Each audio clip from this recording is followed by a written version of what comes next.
मित्रांनो, 2 जून 2026 पासून 5 राशींना गुरुकृपेचा अनुभव येणार आहे. गुरुकृपा जेव्हा होते तेव्हा आपली कामं अशी अगदी पटापट व्हायला लागतात.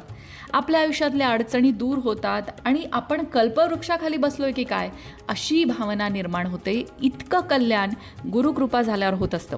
पण त्या 5 राशी कोणत्या आहेत आणि 2 जून पासून असं काय बदल होणार आहे की ज्यामुळे त्या 5 राशींवर गुरुकृपा होणार आहे? चला जाणून घेऊया. मंडळी, 2 जूनला गुरुग्रह 1 वर्षानंतर राशी परिवर्तन करणार आहे. म्हणजे सध्या गुरुग्रह मिथुन राशीमध्ये विराजमान आहे आणि 2 जूनला तो जाणार आहे कर्क राशीमध्ये. ज्योतिषशास्त्रानुसार कर्क ही गुरुची उच्च रास मानली जाते. सोप्या भाषेत सांगायचं तर स्त्रिया माहेरी जाऊन कशा खुश असतात की नाही, तशी काहीशी स्थिती कर्क राशीत गुरु आल्यानंतर होते. गुरु महाराज सर्व शक्तीनिशी कर्क राशीमध्ये त्यांचा प्रभाव दाखवतात आणि याच बदलामुळे काही सकारात्मक घडामोडी काही राशींच्या आयुष्यात घडणार आहेत. पटकन बोलूया त्या राशी कोणत्या आहेत. त्यापैकी सगळ्यात पहिली रास आहे मेष रास.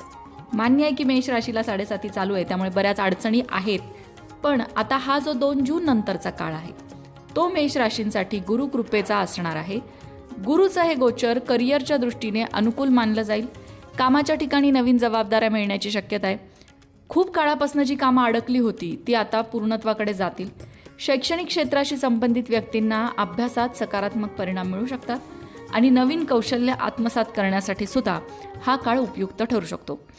म्हणजेच 7.5च्या या उन्हामध्ये गुरुकृपेमुळे तुम्हाला छत्री मिळणार आहे, संरक्षण मिळणार आहे असं आपण म्हणू शकतो. गुरुकृपा होणारी आणखीन एक रास आहे ती म्हणजे मिथुन रास.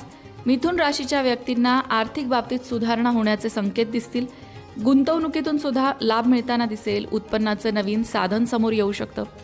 पूर्वीचे काही वाद असतील किंवा काही प्रलंबित प्रश्न असतील, अडकलेले प्रश्न असतील तर ते सुद्धा सुटण्याची शक्यता आहे. वाहन खरेदीचे किंवा मालमत्ता खरेदीचे निर्णय या काळामध्ये घेतले जाऊ शकतात. त्यानंतरची रास आहे कर्क रास. आता गुरु महाराज कर्क राशीमध्येच येत आहेत, त्यामुळे कर्क राशीच्या लोकांसाठी तर हा सुवर्ण संधीचा काळ असणार आहे असं म्हणायला हरकत नाही. कारण गुरु उच्च राशीमध्ये कर्क राशीमध्ये प्रवेश करतोय, त्यामुळे कर्क राशीच्या लोकांना नोकरी व्यवसायात प्रगतीसाठी नवीन संधी दिसतील. तुमच्या कार्यस्थळी तुमच्या मेहनतीचं कौतुक होईल. वरिष्ठ अधिकाऱ्यांचा पाठिंबा मिळण्याचे संकेत आहेत. कुटुंबात आनंदाचं वातावरण राहू शकतं.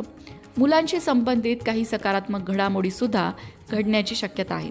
त्यानंतरची रास आहे कन्या रास. कन्या राशीच्या लोकांना सुद्धा अनेक चांगल्या संधी हे गुरुगोचर घेऊन येत आहे. आर्थिक उत्पन्न वाढण्याची शक्यता आहे. नवीन प्रकल्पांमध्ये सहभागी होण्याची संधी मिळू शकते.